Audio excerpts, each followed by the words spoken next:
आज हम बात कर रहे हैं एग्जाम्पल नंबर 9 की। और एग्जाम्पल नंबर 9 के अंदर भी हमें ट्रेडिंग अकाउंट, पी&एल अकाउंट और बैलेंस शीट बनानी है। फर्स्ट हम फॉर्मेट बना लेते हैं, देन हम उसकी बात करेंगे कि इंफॉर्मेशन हमें क्या क्या देना है। ठीक है, तो सबसे पहले बनाते हैं ट्रेडिंग अकाउंट, ट्रेडिंग और कंबाइन बनाएंगे इसके ट्रेडिंग के साथ साथ हम लोग पी&एल अकाउंट भी, प्रॉफिट एंड लॉस अकाउंट भी यूज करेंगे। प्रॉफिट एंड लॉस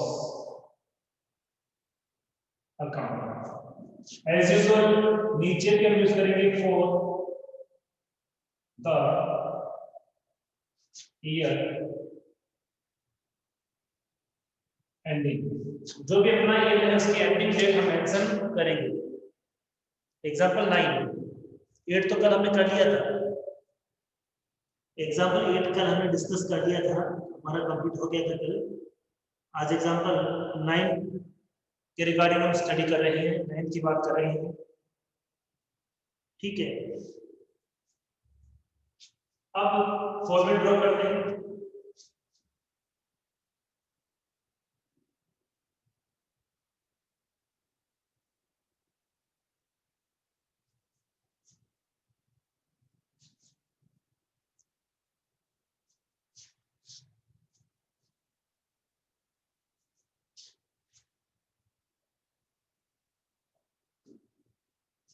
अब देखिए यहाँ पे हम जानते हैं कि फर्स्ट पार्ट डेबिट साइड है, then second part credit side है। फर्स्ट पार्ट कौन सा है? डेबिट साइड है। सेकंड पार्ट कौन सा है? Credit side. इधर हम सबसे पहले फॉर्मेट की बात करें तो क्या लिखा जाता है? पर्टिकुलर्स। क्या लिखा जाता है? पर्टिकुलर्स। यहाँ पे क्या है? Amount, again particulars and amount. ठीक है, तो मैं यूज नहीं कर रहा हूँ तो मैं बता चुका हूँ। आप जब सोल्व करोगे कैसे तो लिखना कंपलसरी है। आप जब सोल्व करोगे तब आपको ये काम कैसे कंपलसरी करना है, आपको कंप्लीट फॉर्मेट बनाना है। ठीक है, आप उसको बीच में इनकम्प्लीट देकर उसे। अब बात करते हैं रिप्लाई भी साथ साथ देना। सबसे पहले जब भी हम लोग ट्रेडिंग अकाउंट बनाते हैं तो हमें पता है कि सबसे पहले नीड किसकी होती है? ओपनिंग स्टॉक की। किसकी नीड होती है? ओपनिंग स्टॉक की। तो सबसे पहले क्या करेंगे? To opening stock. और हमारे क्वेश्चन में सबसे पहले ही जो अमाउंट दिया हुआ है ओपनिंग स्टॉक का दिया हुआ है 15,310, 15,310। ठीक है, सबसे पहले अमाउंट दिया हुआ ओपनिंग स्टॉक का दिया हुआ है 15,310। ओपनिंग स्टॉक के बाद हमें नीड होती है परचेस की। इसलिए लिखते हैं पर आगे टू परचेज। और परचेज में हमें पता है कि परचेज रिटर्न गिवन होगा, तब तो अमाउंट हम पहले अंदर लिखेंगे और परचेज में लेस करने के बाद अमाउंट हम इस कॉलम में रिकॉर्ड करेंगे। तो हमारे इस क्वेश्चन में हमारे पास रिटर्न ही गिवन है, डीआर लिखा है उनके साथ और रिटर्न के साथ सीआर लिखा है, तो रिटर्न है। अब डीआर परचेज में होगी या डीआर सेल्स में होगी वो भी मैं एक्सप्लेन करता हूं। पहले हमें परचेज का अमाउंट चाहिए और परचेज का अमाउंट है 82,400, 82,400 लेस रिटर्न,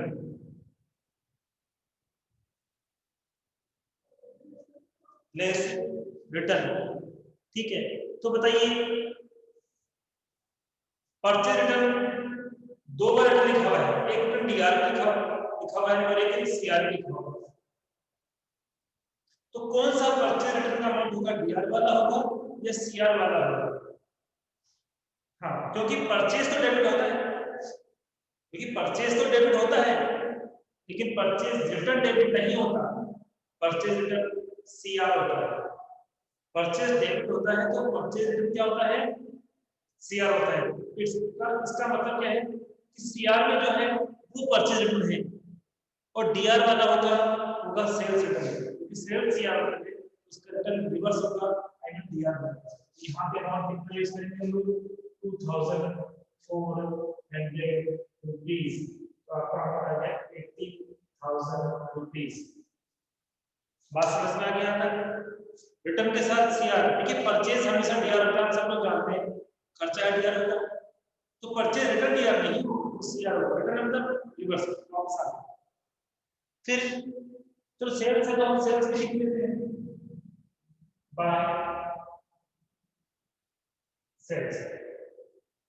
और हमें यहाँ पर थर्ड नोट में सेल्स का अमाउंट भी गिवन है 2,56,000, 2,56,000, और यहाँ पर भी हमें रिटर्न गिवन है। बताओ कौन सा अमाउंट लें, सीआर वाला? क्या सीआर वाला अमाउंट लें क्या? पर सेल्स तो सीआर साइड में जा रहा है, हाँ सीआर साइड वाला नहीं आएगा, डीआर वाला आएगा। तो लेस रिटर्न और रिटर्न अमाउंट कितना है 256 था ना, तो यहाँ पे अमाउंट कितना है 4,000, तो ये अमाउंट आ जाएगा आपका 2,52,000। यहाँ तक समझ में आ गया आप लोगों के? आगे बात करते हैं। अब इतना काम होने के बाद हम इस तरफ यूज करते हैं डायरेक्ट एक्सपेंसेस। तो वन बाय वन हमें चेक करना होगा कि हमारे एक्सपेंसेस में डायरेक्ट एक्सपेंसेस कौन-कौन से गिवन है। तो देखिए फैक्ट्री रेंट क्या डायरेक्ट एक्सपेंस है? फैक्ट्री रेंट क्या डायरेक्ट एक्सपेंस है?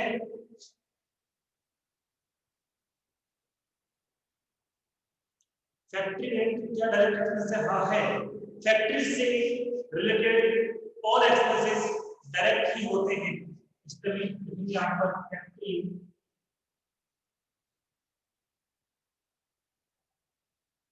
रेंट अकाउंट, और हमें जो फैक्ट्री रेंट का अमाउंट हमारी बुक में गिवन है वो है 18,000 rupees, 18,000 rupees. Then factory rent के बाद कस्टम ड्यूटी, फैक्ट्री रेंट के बाद क्या है कस्टम ड्यूटी।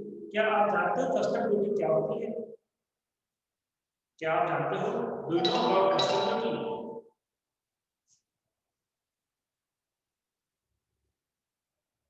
क्या आप कस्टम ड्यूटी के बारे में जानते हो?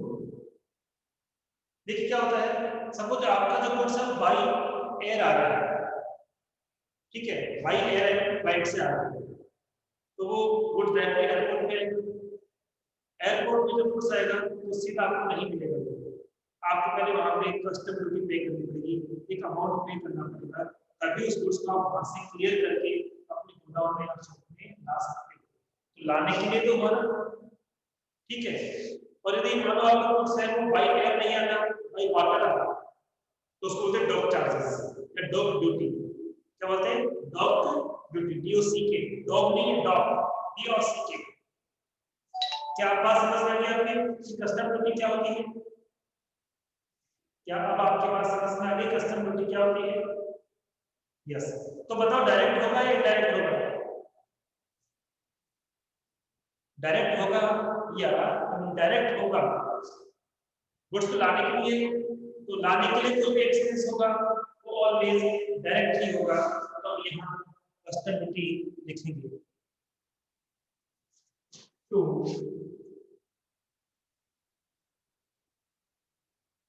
custom duties, an amount of custom duty is 11,500, 11,500। हम फिर आगे बढ़ते हैं कोल गैस एंड पावर, ये कौन से नेचर का एक्सपेंस है? कोल गैस एंड पावर कौन से नेचर का एक्सपेंस होता है? एब्सोल्युटली कोल यानी कोयला, और बिजली जो भी होती है, इनके बिना तो मशीन ही नहीं चल सकती। मशीन नहीं चलेगी तो आप गुड्स बनाओ कैसे?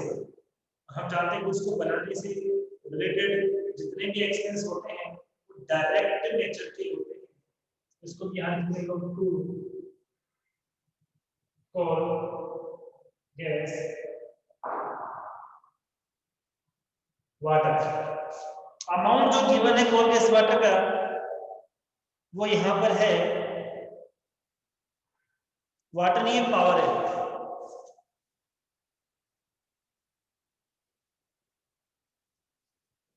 और अमाउंट है 6,000 रुपीज, 6,000 रुपीज। फिर वेजेस एंड सैलरी, ये कहां लिखा जाएगा? किस नेचर का एक्सपेंस होगा?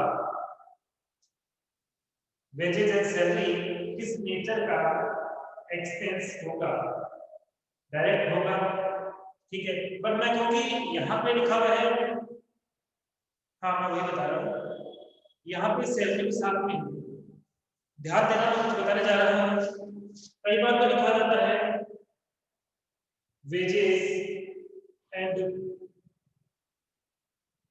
सैलरी, और कई बार यूज किया जाता है सैलरी एंड वेजेस। ये ऑलवेज डायरेक्ट होता है और ये ऑलवेज इनडायरेक्ट होता है। ये आपको हमेशा दिमाग में रखना होता है, इसका रीजन मैं बताऊंगा। अब देखिए वेजेस सैलरी का मतलब क्या है? हमने किसी भी पर्सन को बुलाया था किस लिए? फिजिकली वर्क के लिए, ठीक है। तो हमारा एम तो क्या है? फिजिकली कोई भी वर्क करेगा तो हम उसको क्या देंगे? हम उसको देंगे सैलरी। क्या देंगे? सैलरी देंगे, ठीक है। लेकिन हमें फिर क्या है, कुछ मेंटली वर्क भी करा लिया तो हम कुछ पैसे और दे दिए, तो उसको तो हम सैलरी कह नहीं सकते, उसको तो वेजेस कह नहीं सकते, कहीं तो सैलरी। लेकिन उस पर्सन को हमने अपॉइंट किया, वो मेंटली वर्क के लिए नहीं किया, फिजिकली वर्क के लिए किया। और फिजिकली वर्क के लिए हम उसको अपॉइंट करते हैं तो हम उसको तो देखो क्या होगा, डायरेक्ट एक्सपेंस होगा। अब यहाँ रिवर्स है, हमने यहाँ मेंटली वर्क के लिए उसको अपॉइंट किया था, मेंटली वर्क के लिए, दिमाग के काम के लिए अपॉइंट किया था, तो कई बार क्या थोड़ा सा फिजिकली काम भी करा लिया, बट उद्देश्य क्या था? मेंटली वर्क के लिए। तो सैलरी पहले आ जाता है तो इनडायरेक्ट होगा, और वेजेस पहले आ जाता है तो डायरेक्ट होगा। क्या अब आपकी समझ में आ गया है? क्या अब आपके समझ में आ गया है कि सैलरी पहले दिख रहा है फिर वेजेस है, डायरेक्ट। बट पहले वेजेस है और फिर सैलरी है, तो बताइए कि डायरेक्ट होगा इनडायरेक्ट होगा? इसमें वेजेस पहले लिखा हुआ है, सैलरी बाद में लिखा हुआ है। वेजेस पहले लिखा हुआ है, सैलरी बाद में लिखा हुआ है, तो कौन सा होगा संजू? इनडायरेक्ट होगा, इसलिए वेजेस पहले लिखा हुआ है, सैलरी बाद में लिखा हुआ है।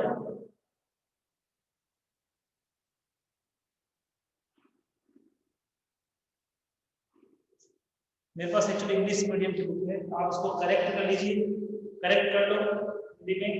पहले इसमें है मजदूरी और वेतन, ऐसे कर लो सब, ठीक है। मजदूरी और वेतन ऐसे कर लो, करेक्ट कर लो सब, ठीक है ना? ठीक है, तो इसका अमाउंट है 36,600 रुपीज। हम लिख देते हैं to wages and salary 36,600 rupees. इसके बाद हम आगे बात करें डिस्काउंट। डिस्काउंट तो पहले हम लोग उसको सेल करने के लिए देते हैं, कुछ भी नहीं लिखा हुआ डिस्काउंट के लिए, ओनली डिस्काउंट लिखा हुआ है, इसका मतलब गुड्स को सेल करने के लिए है। और हम जानते हैं कि सेल करने के लिए कोई भी एक्सपेंस होता है तो वो कभी भी डायरेक्ट नहीं होता है, वो इनडायरेक्ट होता है, इसलिए इस पे हम रिकॉर्ड नहीं करेंगे। कमीशन भी इनडायरेक्ट इनकम है, इसलिए यहाँ पे नहीं आएगी। बट इनडायरेक्ट है, बजट रिकवर भी डायरेक्ट है, अप्रेंटिसशिप फीस ये भी इनडायरेक्ट है। प्रोडक्शन एक्सपेंसेस ये क्या है? प्रोडक्शन एक्सपेंसेस ये क्या है? डायरेक्ट है, डायरेक्ट है। हाँ, प्रोडक्शन एक उसको बनाने के लिए, प्रोडक्शन करने के लिए। तो प्रोडक्शन करने के लिए कोई भी आप एक्सपेंस करोगे वो ऑलवेज कौन से होंगे? वो ऑलवेज डायरेक्ट ही होंगे, इसलिए भी इसको यहाँ पर लिखना ही होगा। तो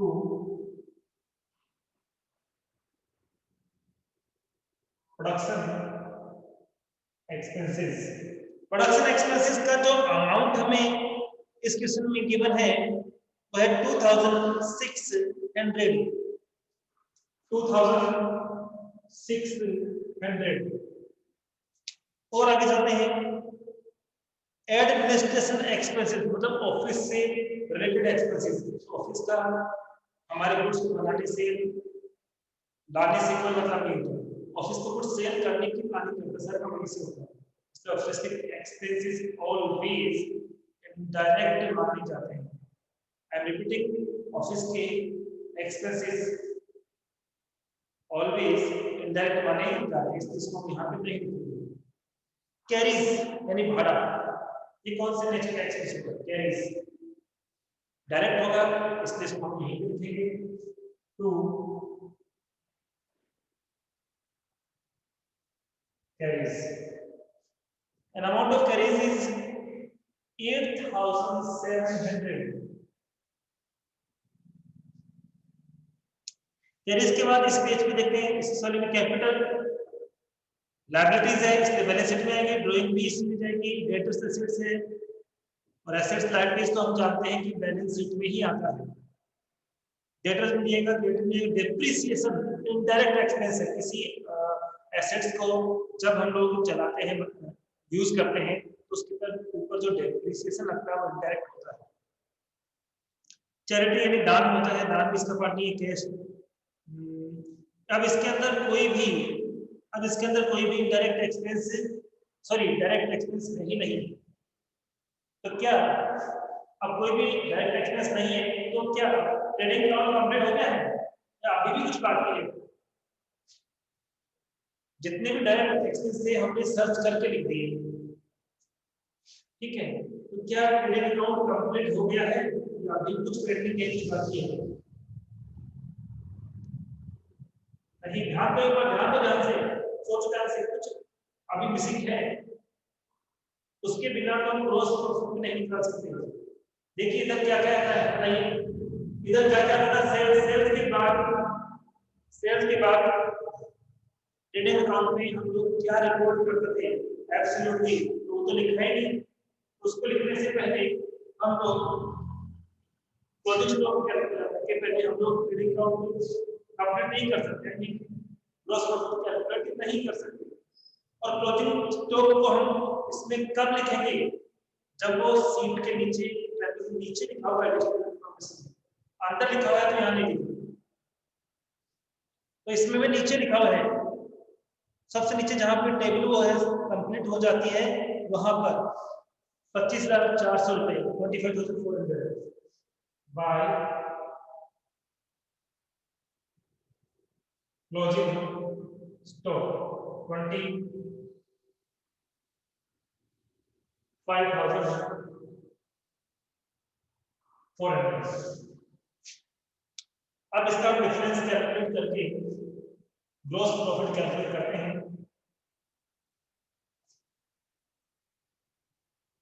इसका टोटल करेंगे तो 2,52,000 है और उसमें 25,000 और जोड़ना है, ठीक है? तो जब हम 2,52,000 में 25,000 और ऐड कर देंगे तो ये 2,77,400 2,77,400 2,77,400। तो जो ज्यादा है उससे भी लिखना पड़ेगा। अब इन दोनों का टोटल क्या होगा? इन सब का टोटल करके हम जब इसमें से लेस करेंगे तो डिफरेंस किस नाम से लिखा जाएगा? ग्रॉस प्रॉफिट के नाम से। आय काउंसिल बैलेंसिंग फिगर का अंतर से आएगा। जब इसका टोटल करके आप लेस करोगे तो जो हमारा अमाउंट आएगा वो आएगा 98,690। कितना आएगा 98,600। यहां पे लिख देते हैं ट्रांसफर टू P&L अकाउंट। तो कितने स्टूडेंट्स के क्रेडिट अकाउंट प्रॉपर वे में समझ में आ चुका है? देखिए मैं वर्ड्स छोटे लिख रहा हूँ, रीजन है क्योंकि अभी P&L अकाउंट बड़ा है, फिर हम बैलेंस शीट भी बनाएंगे। मैं बड़े वर्ड लिखता तो हम एक पूरे पेज में क्रेडिट अकाउंट ही बना पाते, बाकी अकाउंट रह जाते। अब कौन सा अकाउंट बनाना है, मतलब अब क्या करना होगा? अब क्या करना होगा? अब हमें प्रॉफिट एंड लॉस अकाउंट बनाना होगा और उसके लिए इस ग्रॉस प्रॉफिट को ट्रांसफर करेंगे। तो सबसे पहले क्या करेंगे, बाय ग्रॉस प्रॉफिट अकाउंट। कहां से आया? Transfer from credit account.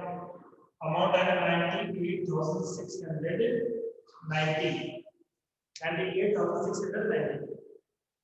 ठीक है। अब देखिए, अब हमें देखना है इनडायरेक्ट एक्सपेंसेस कौन से हैं। तो जब ये ऊपर लिखे ना, इनको नहीं लिखना है, इनडायरेक्ट, इनके अलावा कौन कौन से खर्चे को आ जाएंगे। तो देखिए हमने कौन कौन से एक्सपेंस छोड़ दिए उसकी बात करते हैं। एक तो हमने सबसे पहले डिस्काउंट छोड़ा था, डिस्काउंट के पहले, डिस्काउंट से पहले के साल देख चुके हैं, हमने डिस्काउंट छोड़ा था और डिस्काउंट से डीआर लिखा हुआ है। डीआर मींस खर्चा और सीआर लिखा हुआ है इनकम। सबसे पहले लिखते हैं डिस्काउंट तो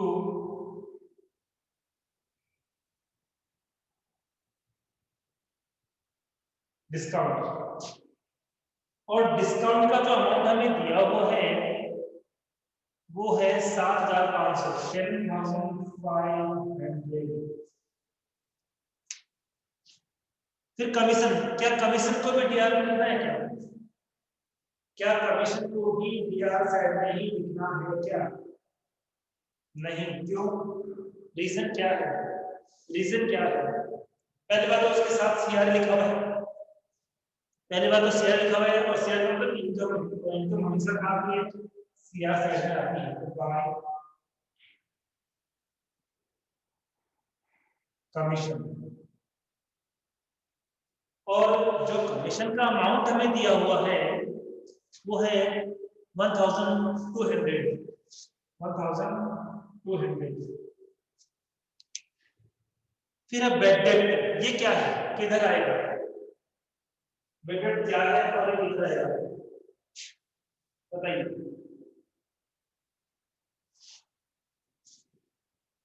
डीआर बिल्कुल सही। देखिए कौन सा एक्सपेंस है? इनडायरेक्ट एक्सपेंस है।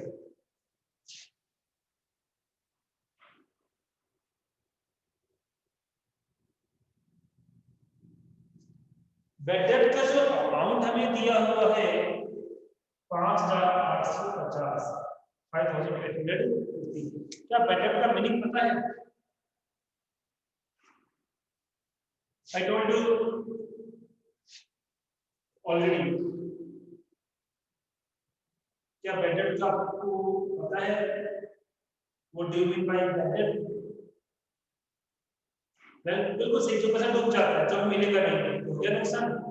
सही है। इसके बाद आगे बात करें, इसके बाद आगे बात करें तो इसमें लिखा हुआ है बेटर टू रिकवर। कई बार क्या होता है, किसी इंसान ने हम पैसा नहीं दिया, हमने माना कि पैसा डूब गया, हमने खर्चा मान लिया, लेकिन क्या हुआ, कुछ इंसान अच्छे भी होते हैं स्वभाव से, तो उन्हें क्या किया कि हमने माना पैसा डूब गए, जो सपोज वो किसी दूसरी कंट्री में हमेशा के लिए रहने चले गए, तो हम तो यही मानेंगे ना कि पैसा डूब गया, नहीं मिलेगा। लेकिन जब कभी फ्यूचर में इंसान आया, उसने क्या किया, पैसे दे दिया, तो बेटर रिकवर हो गया, तो ये इनकम होगी या एक्सपेंस होगा? बेटर रिकवर इनकम होगी या एक्सपेंस होगा? इनकम होगी, और इनकम होगी तो कितना है, डीआर या CR? Always CR by better.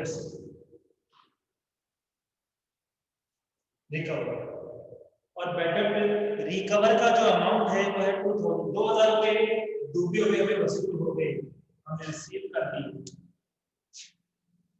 Apprenticeship fees, अगला वर्ड क्या है? अप्रेंटिसशिप फीस, प्रशिक्षण शुल्क, ट्रेनिंग शुल्क कहते हैं इसे। हमें कहीं से ट्रेनिंग लेनी होती है या हमारा बिजनेस है, हम किसी को ट्रेनिंग देंगे, ठीक है, फ्री में देंगे। हमारा बिजनेस है और वो ये कहेंगे आप हमें ट्रेनिंग दीजिए, हम फ्री में तो देंगे उसको, हम उससे पैसे लेंगे तो हमारे लिए क्या होगी? इनकम होगी, ठीक है। और इनकम होगी तो किधर आएगी? इधर लेके जाएगी। तो एडवर्टाइजिंग फीस आप लिखना ब्रैकेट में प्रशिक्षण शुल्क या प्रशिक्षु शुल्क ब्रैकेट में लिख देना। एडवर्टाइजिंग फीस,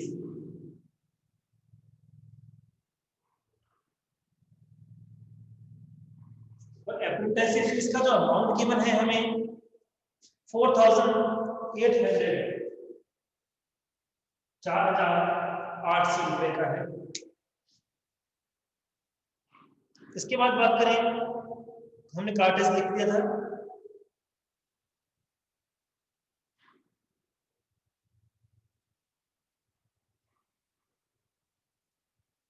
एडमिनिस्ट्रेशन एक्सपेंसेस भी तो है। टू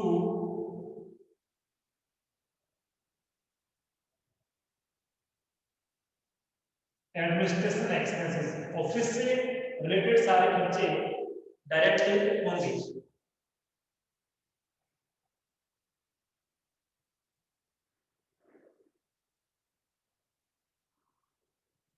और अमाउंट है 5000 रुपीज। तो आपकी समझ में आ गया ये प्रशिक्षु, आई मीन एप्रेंटिसशिप फीस आपकी समझ में आ गया क्या होती है? क्या बोलते हैं इसको? प्रशिक्षण शुल्क। जो लेते हैं, देते हैं तो खर्चा हो जाएगा। ओनली एडवर्टाइजिंग फीस लिखा हुआ है तो ये नहीं मानेंगे वो खर्चा एकदम है, ठीक है। तो आगे बात करते हैं। कार्टेज हो गया, कैपिटल आएगा नहीं, यूएक्स आएगा नहीं, डेप्रिसिएशन आएगा, एक्सपेंस आएगा।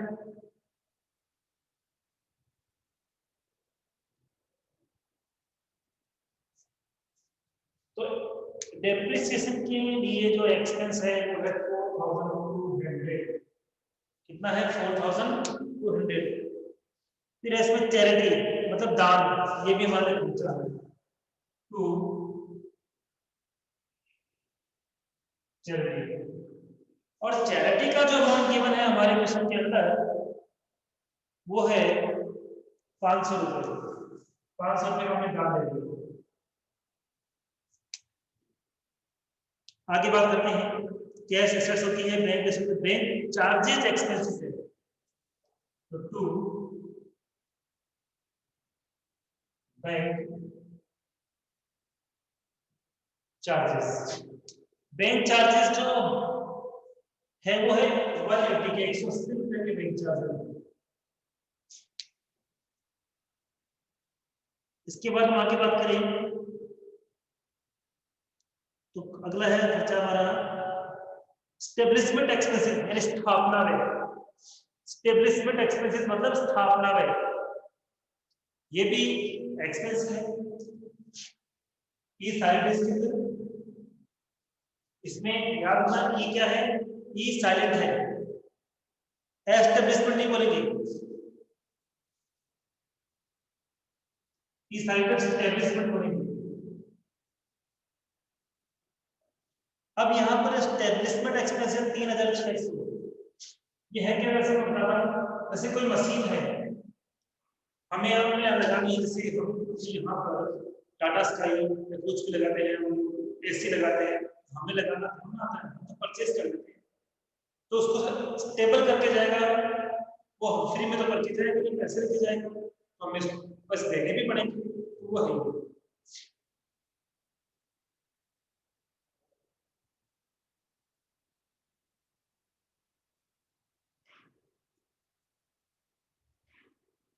उसके बाद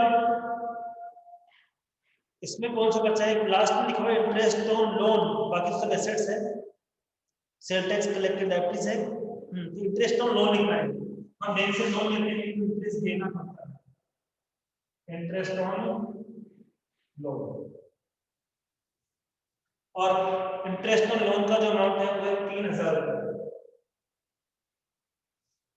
बताइए क्या यहाँ तक आपकी समझ में आ गया है? क्या यहाँ तक आपके समझ में आ गया है?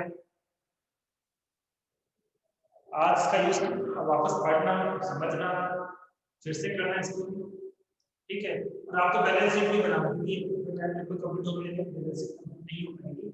आप इसको सिंपल स्टार्टिंग से एंड तक यानी बैलेंस शीट तक फिनिश करना। कोई पॉइंट नया लगे, न्यू लगे तो आप मुझे नेक्स्ट क्लास में पूछना, ठीक है। बाकी हम लोग अगली क्लास में बात करेंगे। Thank you so much.